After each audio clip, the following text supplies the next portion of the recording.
Hello. I am so excited. We are finally at the grand finale. I'm not excited because we're at the grand finale, but I'm excited about Mogulish.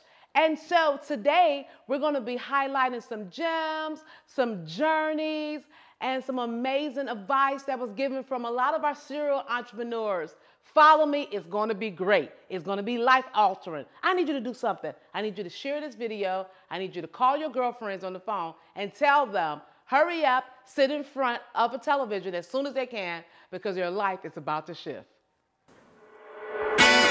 Many people think that being a mogul is all about living in big houses, driving fine cars, taking their dream vacations, having a white picket fence, you know, like the big American dream.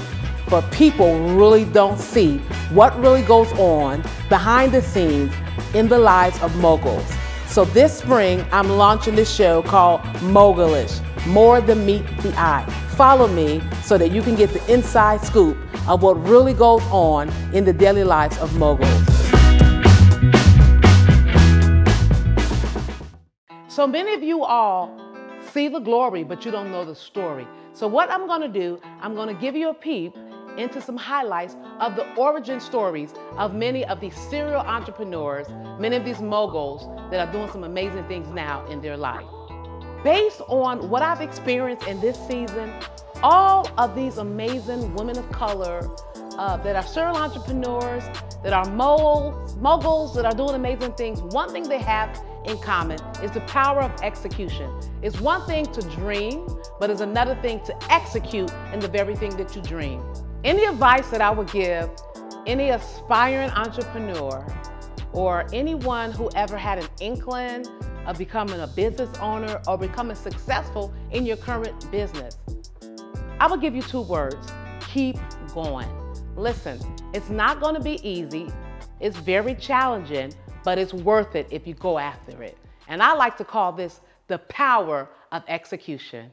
When I was a young child, I actually attended 9 different elementary schools. So by the time I reached high school, I had actually gone to 9 different elementary schools. And part of that was because my mother was always seeking better opportunity for me and for my younger sisters, right? So she moved around, like, you know, we stayed in bad neighborhoods, terrible apartments, you know, so sometimes the landlords just didn't take care of the place and we had to move, but sometimes we just didn't pay the rent and we needed to move. We had no other choice but to move. And, you know, so as a child, I saw too much. I think I experienced too much. At different points in my life, both my mother and father struggled with drug and alcohol abuse. They didn't have, you know, they were young kids trying to figure things out, living in poverty. And it wasn't, you know, things weren't always quiet in my house. You know, there was domestic violence. There were tons of different scenarios and situations that I went through. But regardless of what I was going through in my life, I think God blessed me with this ability to know that I wasn't my experiences, that I am a child of God. I always believed that. And, you know, at a very young age, I learned to pray. I prayed for my mother. I prayed for my mother every day that God would help her to overcome addiction, that God would help her to realize her full potential, that God will help her to realize her dreams. And so honestly, my mother, seeing what my mother has been able to accomplish in life is a huge testimony and driving force for me. And I know that that happened as a result of the power of God. It took me a while to kind of figure that out. I was in corporate America for over 10 years. I had a banking background. I was a branch manager, and I loved working in the corporate world. 13 years later, I'm having a baby. My children are 13 years apart, and childcare is an issue for me. I want a safe place. I want a place that I feel comfortable dropping my infant off for hours. And being a branch manager, it required me 9 to 10 hour work days, 5 days a week. And that kind of sort of just thrust me into a career change, having no family in Chicago and wanting a safe place for my daughter. The process of building a business looks different for everyone. And so many times we make the mistake because our journey does not look like the next person's journey. But I want to say, whatever your journey is, all you have to do is make the decision, and I'm going to say this word again, to move in your journey and execute. Or I like to say, slay in your lane. And speaking about slaying in your lane, let's take a look at some of the highlights and some of the gems that many of the moguls have shared as their process in building their business. And I'm standing there and I'm like, wow, this will be a really beautiful place for a childcare facility. And when I look, it was a short man standing outside, and he looked at me and I looked at him, and he goes, yes, can I help you? I said, this is a beautiful place. I would like to put a childcare facility here.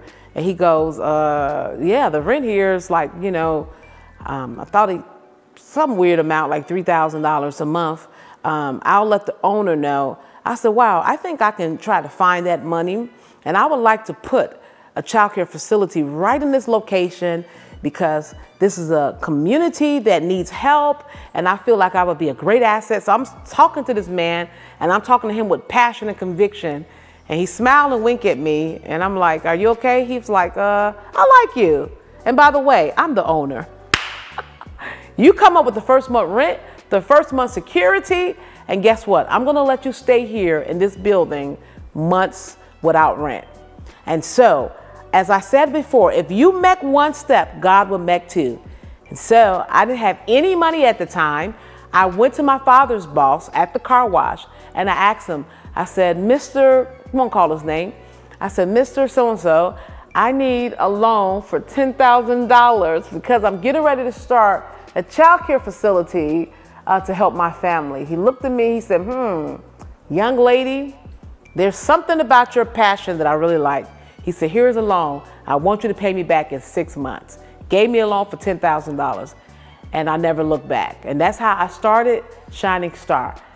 So my cousin had opened a daycare in the south suburbs. And, you know, she was a young entrepreneur at the time, and she didn't have a lot of, you know, capital to pay extra people. So when I would get off work in the afternoons, I would go to her daycare center and I would work for her for free. So she didn't have to pay me.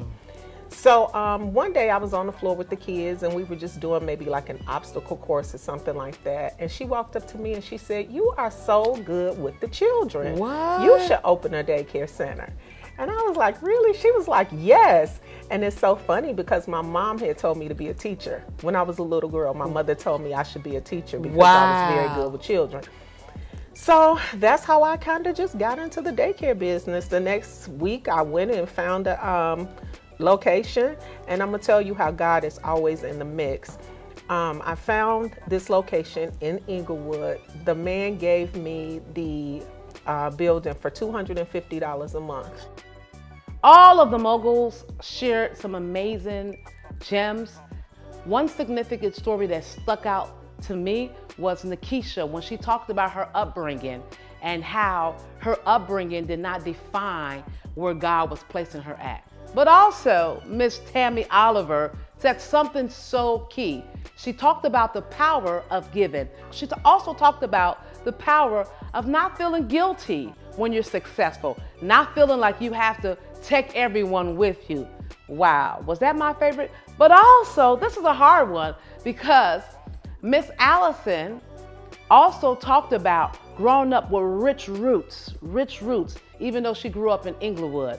And my goodness, Miss Angel talked about the power and the importance of being connected with the right circle. So I don't really have a favorite, but you know, there was one girl on the show called Giselle, Pastor Gigi. She was just the bomb. Oh, I'm sorry, that's me. Stay humble. True moguls find success many times. Yes, we do. But we also find ways to give back. We also find ways to make an impact for the next generation. My greatest lesson would be giving. Giving. And it doesn't always have to be monetary, but never forgetting where you came from. Yes. At my lowest points, because we talked about the part you played with me opening up the bakery, me coming to your house to the party. But what I didn't touch on is how you also helped me when it was time for me to open my daycares and childcare. We didn't talk about another time that God showed up to show me, because I was knocking on bankruptcy's door. I was down to my last dime and thinking, I'm just gonna sell all the equipment and material that I purchased, and I'm gonna go back to corporate America. And I think it's because I never stopped paying my tithes. No matter how low it got, that for whatever reason that we were introduced in that moment, and then for whatever reason God led and put on your heart to step in to help me and donate supplies and material. We were sharing a contractor. Yes, one day he would be with you, one day he would be with me. And I would call you like, send him back. I need him. But at that point, I couldn't even pay Alfonso. And you wrote every check.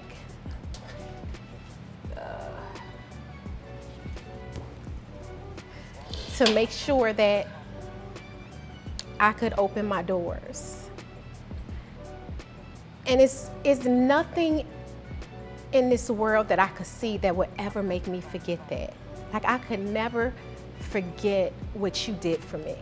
So I would say a gem that I would give to them is always remember the people that helped you before it all started. Yes. One of the things that I tell the young students at Village Leadership Academy is don't allow the world to happen to you.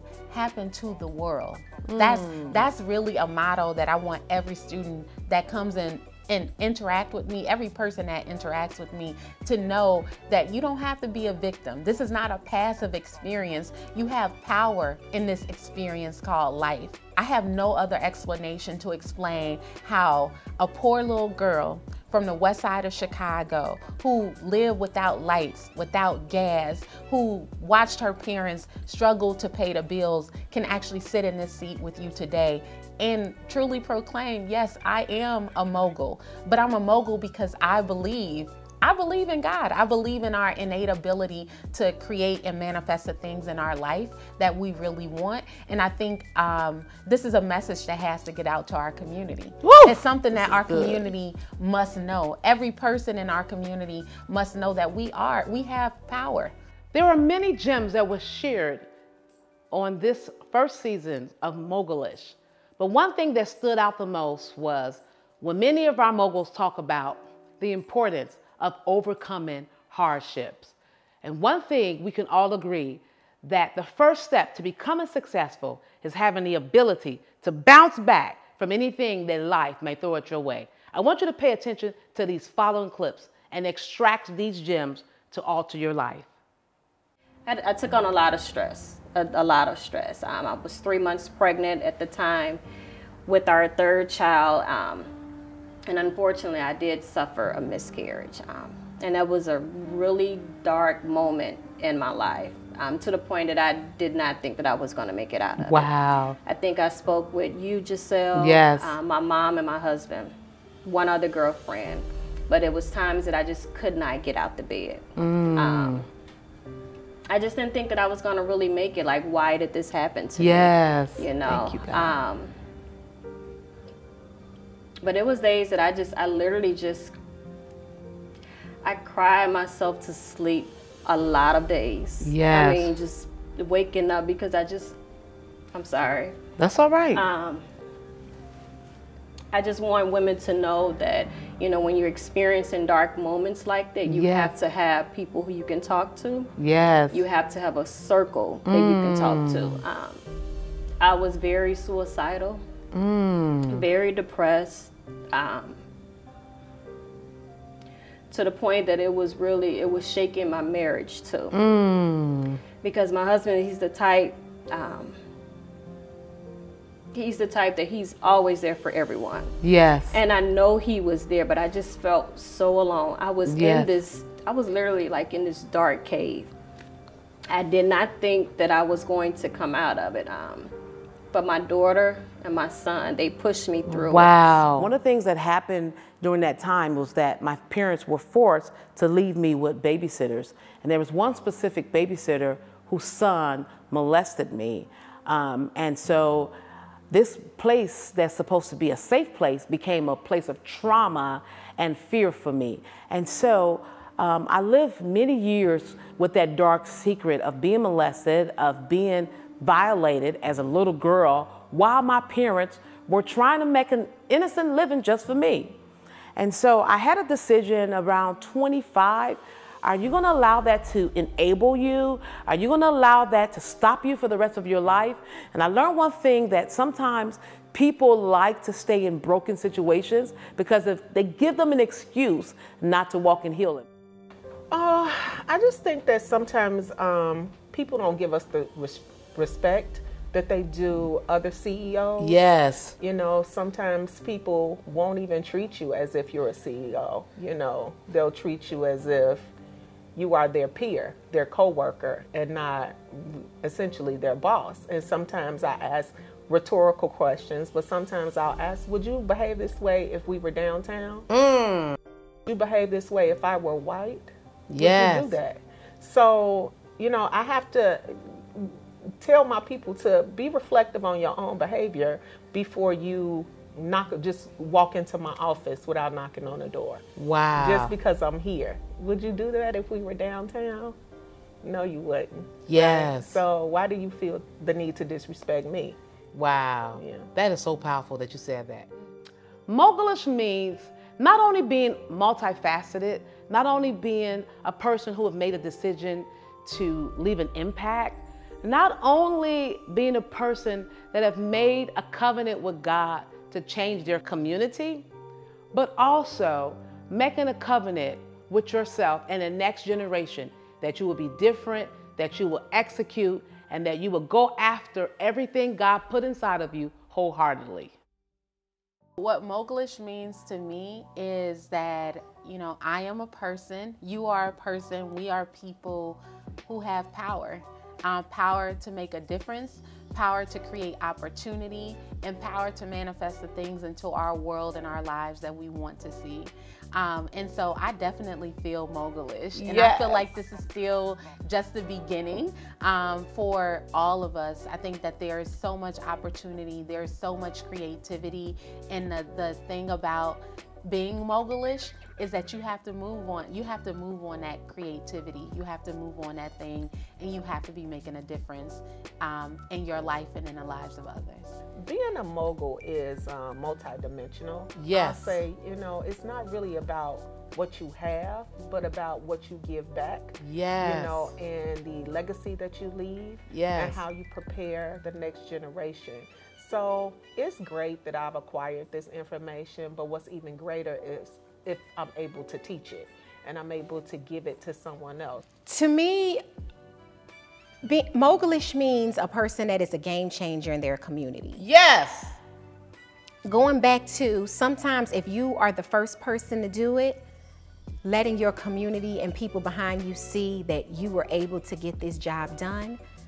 But it doesn't have to stop there, that someone else can come and take it further. They can excel where you stopped at, and that there's more.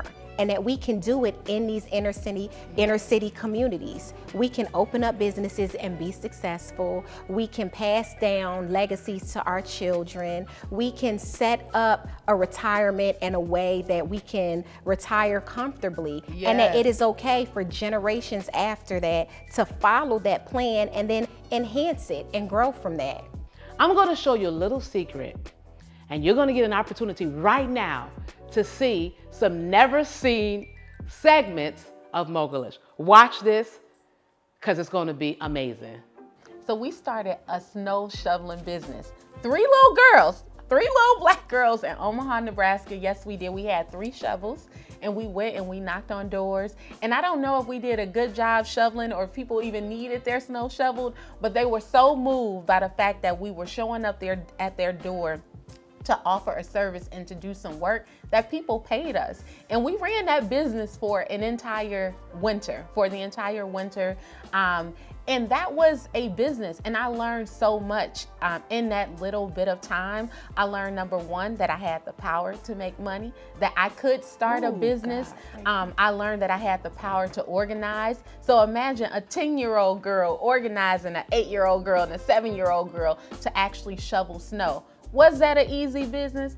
Absolutely not. It was not an easy business. It's not easy for little girls to shovel snow. You know, we had to dress appropriately, all these different things. But I do really think that it laid the foundation for me in terms of how I approach business.